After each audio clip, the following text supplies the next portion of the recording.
Hello అందరికీ నమస్కారం. ఈ రోజు న్యూస్ కి స్వాగతం. టీటీడీలో ఆర్టీఐ అమలుపై సమీక్ష. 12 ఏళ్లకు అప్పీలు విచారణ జాప్యాన్ని గుర్తించి షోకాజ్ నోటీసులు జారీ. రాష్ట్ర సమాచార కమిషనర్ చావలి సునీల్ హెచ్చరిక. తిరుమల, తిరుపతి దేవస్థానం టీటీడీకు సమాచారం కోసం దరఖాస్తు చేసిన 12 ఏళ్లకు ఆర్టీఐ కమిషన్లో సోమవారం అప్పీలు విచారణకు వచ్చింది. టీటీడీలో ఆర్టీఐ చట్టం అమలుపై సమీక్ష చేసి తగు చర్యలు తీసుకుంటామని ఈ సందర్భంగా రాష్ట్ర సమాచార కమిషన్, ఆర్టీఐ స్పష్టం చేసింది. సమాచారం ఇవ్వడంలో జాప్యాన్ని గుర్తించి షోకాజ్ నోటీసులు జారీ చేస్తామని కమిషన్ హెచ్చరించింది. RTI commissioner Chavali Sunil virtual విధానంలో సోమవారం అప్పీలు నెం. 4396 టీఎస్సీ 2013 టీసీ 380 ఎస్సీ బ్యాక్యుటేషన్ సిహెచ్ఎస్ 2021 విచారణ చేశారు. ఇందుకు సంబంధించిన వివరాలు టీటీడీ ఎగ్జిక్యూటివ్ ఆఫీసర్ కార్యాలయానికి. ఆర్టీఐ చట్టం ఉద్యమకర్త కాండ్రేగుల వెంకటరమణ ఆర్టీఐ చట్టం 2005 సెక్షన్ 41బి కాపీ, సిటిజన్ చార్టర్ 2004 ఏప్రిల్ 1 నుంచి జమలు, ఖర్చులు, ట్రస్టు బోర్డు, ప్రోటోకాల్ నియమావళి, వివిధ కేటగిరీ భక్తులకు కల్పిస్తున్న సౌకర్యాలు మరో 6 అంశాలపై సమాచారం కోరుతూ 2012 నవంబర్ 11న దరఖాస్తు చేశారు.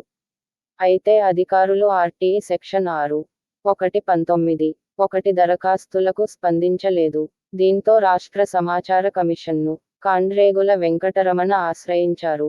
ఈ నేపథ్యంలో సోమవారం జరిగిన అప్పీలు విచారణ సందర్భంగా టీటీడీ ఎగ్జిక్యూటివ్ ఆఫీసర్, ఇతరత్రా పరిపాలన విభాగాధిపతులు, ట్రస్టు బోర్డు నియామకాలు, బదిలీలను ప్రభుత్వం చేస్తుందని, రాష్ట్ర శాసనసభ రూపొందించిన దేవాదాయ, ధర్మాదాయ చట్టం ద్వారా ఏర్పాటైన ఎండోమెంట్ డిపార్ట్మెంట్, టీటీడీ నియమావళి, ఆర్టీఐ చట్టం సెక్షన్లు 2(h), 2(h), D, 2(2)(f), supreme court తీర్పు, సివిల్ అప్పీలు నెం.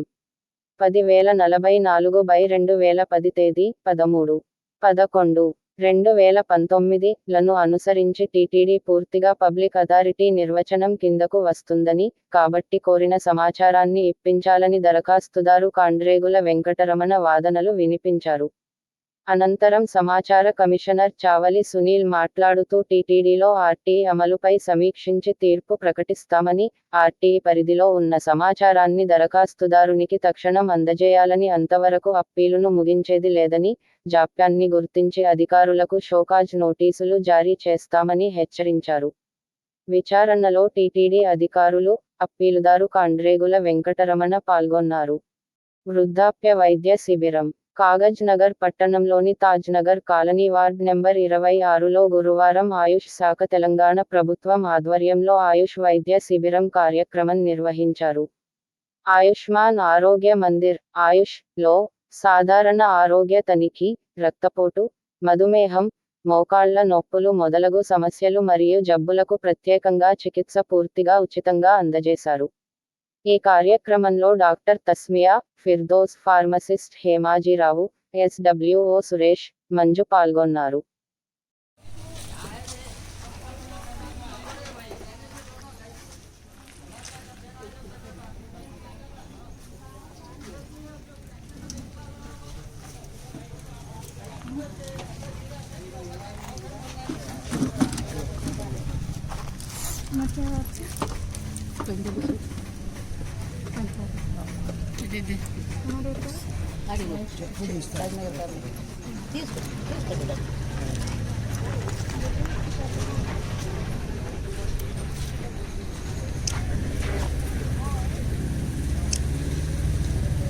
అవుట్సోర్సింగ్ ఏజెన్సీ టెండర్ను రద్దు చేయాలి అని జాడి దీపక్ జిల్లా కలెక్టర్కి వినతి పత్రం అందజేశారు.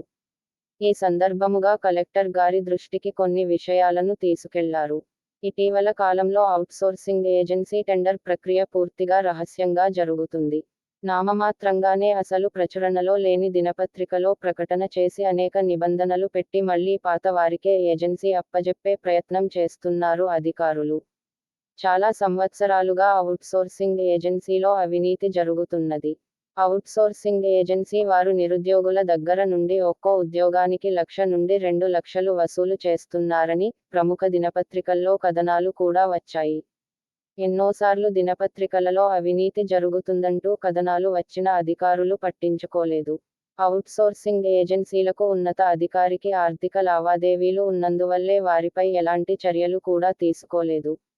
ఈ సంవత్సరం అవుట్సోర్సింగ్ టెండర్ ప్రక్రియలో అనేక నిబంధనలు పెట్టి మళ్లీ పాత ఏజెన్సీలకి అవకాశం కల్పించే విధంగా నిబంధనలు పెట్టి ఏజెన్సీలతో కుమ్మక్కై అధికారులు లాభపడాలనుకుంటున్నారు. తెలంగాణలో చాలా జిల్లాలలో ఇలాంటి నియమ నిబంధన లేకుండా కొత్త పాత ఏజెన్సీలకు అవకాశాలు ఇస్తున్నారు. మన జిల్లాలో కూడా ఇంతకుముందు ఎలాంటి నిబంధన లేకుండా టెండర్ ప్రక్రియలు చేశారు. ప్రస్తుతం తెలంగాణలో కూడా చాలా జిల్లాల్లో ఎలాంటి నిబంధన లేకుండా టెండర్ ప్రక్రియ చేస్తున్నారు. కానీ మన దగ్గర కొమరం జిల్లాలో కొంతమంది స్వార్థం కోసం వారి స్వలాభం కోసం అనేక నిబంధనలు పెట్టి ఎవరికి అవకాశం ఇవ్వకుండా పాతవారికి ఏజెన్సీలు అప్పజెప్పి కోట్లలో అవినీతి చేస్తున్నారు.